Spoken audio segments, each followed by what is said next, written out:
(3000년) 전의 돌무덤 고인돌. 우리나라는 고인돌 왕국이라 불릴 정도로 고인돌이 많이 있다. 지금까지 남한에서 발견된 것만 3만여 기, 북한 지역의 만여 기까지 합하면 전 세계 고인돌의 40%가 우리나라에 집중 분포되어 있다. 글쎄, 고인돌은 3000년 전에 사람들의 어떤 사회 모습을 일면이지만 보여줄 수 있는 어떻게 보면 유일한 문화재, 건축물이지 않나 이렇게 생각을 합니다. 그걸 만든 어떤 만들 때 동원된 사람이라든가 또는 그때 당시에 그것을 만들 수 있는 그러한 과학기술, 또 그런 것을 우리가 고인돌을 통해서 지금 알 수 있다는 것이 큰 의미가 담겨 있습니다. 선사시대를 여는 비밀의 문, 고인돌의 세계가 지금 열린다.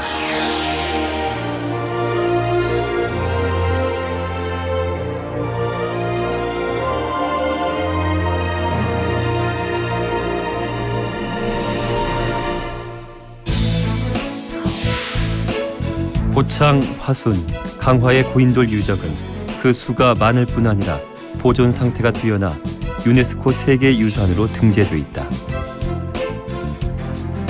언뜻 보면 산에 있는 바위돌과 비슷해 모르고 지나치기 쉬운 고인돌. 3000년 전에 무덤 양식인 고인돌이 왜 이렇게 우리나라에 많은 걸까?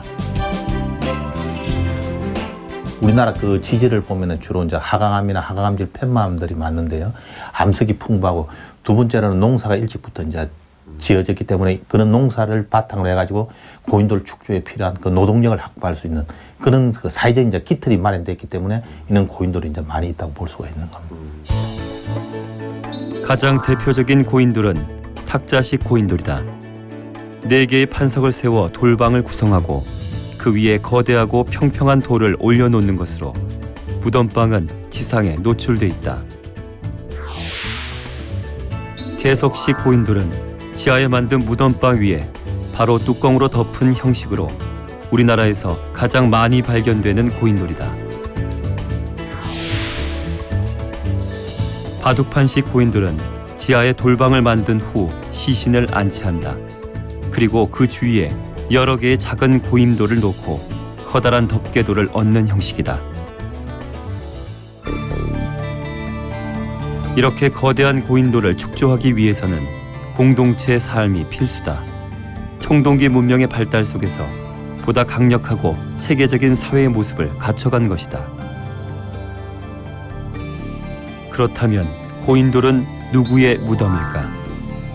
보성 원림이 보검제를 넘다가 이곳에서 쉬면서 관청이를 받다 하여 관청바위라 불리는 고인돌. 관청바위 고인돌군 주변에는 크고 작은 고인돌들이 때를 지어 분포한다.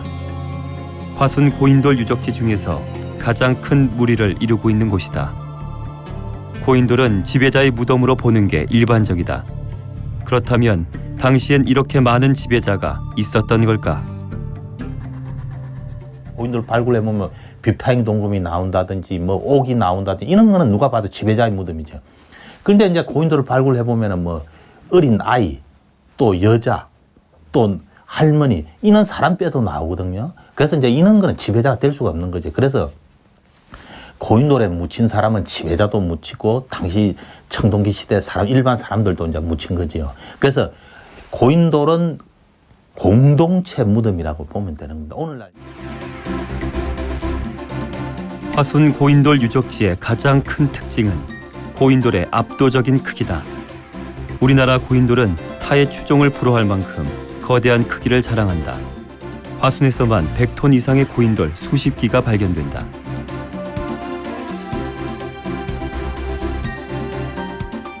그 가운데 가장 큰 고인돌은 핑매바위, 무려 200톤에 이른다. 어마어마한 무게의 거대 고인돌. 건축 장비도 발달하지 않았던 시절 어떻게 이렇게 거대한 고인돌을 만들 수 있었을까? 이 커다란 덮개돌과 받침돌은 어디서 났을까? 우연일까? 인근 산 암석에서 발견된 절단의 흔적, 그리고 일정한 간격으로 패인 구멍, 혹시 암석을 잘라낸 증거는 아닐까?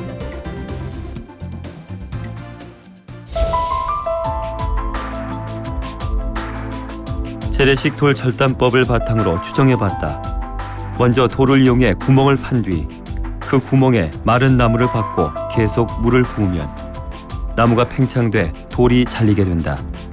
이렇게 암석을 돌로 쪼았던 흔적이 남게 되는 것이다. 물론 그 돌을 뭐 홈을 파서 쐐기 박는 아무데나 파는 건 아닙니다. 그 바위의 암질 또 거기에 그 결이라고 하죠. 고기를 파악해서 하는 거거든요. 그래서 그 돌의 성질을 이미 이해하고 있었고, 그리고 나무의 팽창력 이런 것을 그때 당시 이용할 수 있었다. 이거 역시 그때 당시 사람들 어떤 대단한 과학 기술이랄까 무슨 뭐 지혜랄까 이런 것을 우리가 알 수 있다는 점에 상당히 큰 의의가 있는 겁니다. 또 하나의 미스터리. 그렇다면 자른 암석은 어떻게 이곳까지 옮겼을까? 인근 산에서 핑메 바위까지는 약 300m. 200톤에 이르는 돌을 어떻게 이곳까지 옮겼을지 의문이 생기는데,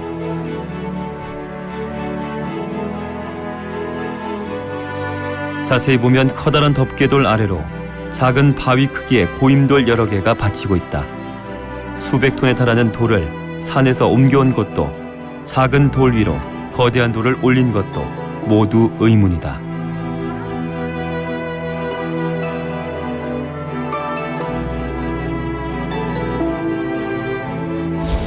암석을 절단할 때 나무를 사용했듯 암석을 옮길 때도 나무를 사용했을 가능성이 크다. 통나무와 밧줄을 사용해 지렛대의 원리로 돌을 움직인 건 아닐까. 통나무를 레일처럼 깐 뒤 그 위에 돌을 올리고 바닥에 나무를 굴리면 돌을 옮길 수 있다. 그리고 고임돌 주위를 흙으로 덮어 완만한 경사를 만든 후 그 위에 덮개돌을 고정하면 가능했을 것이다.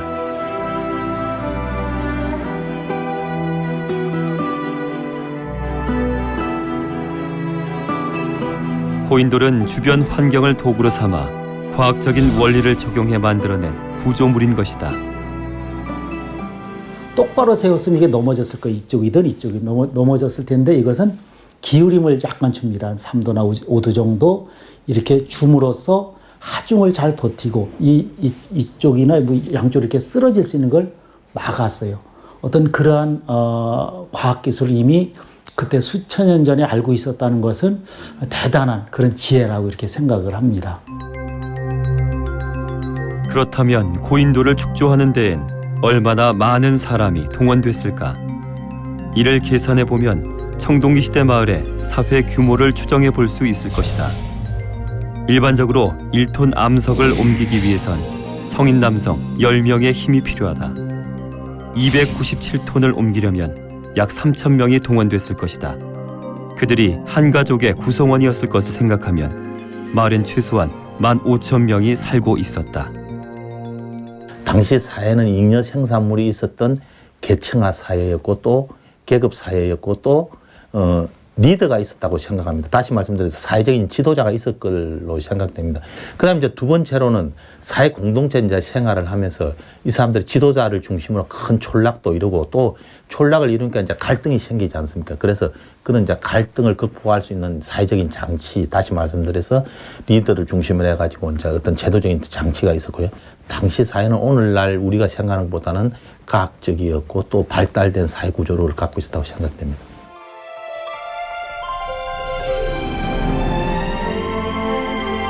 (3000년) 전 이 땅에 살았던 청동기인들의 생활상을 보여주는 고인돌.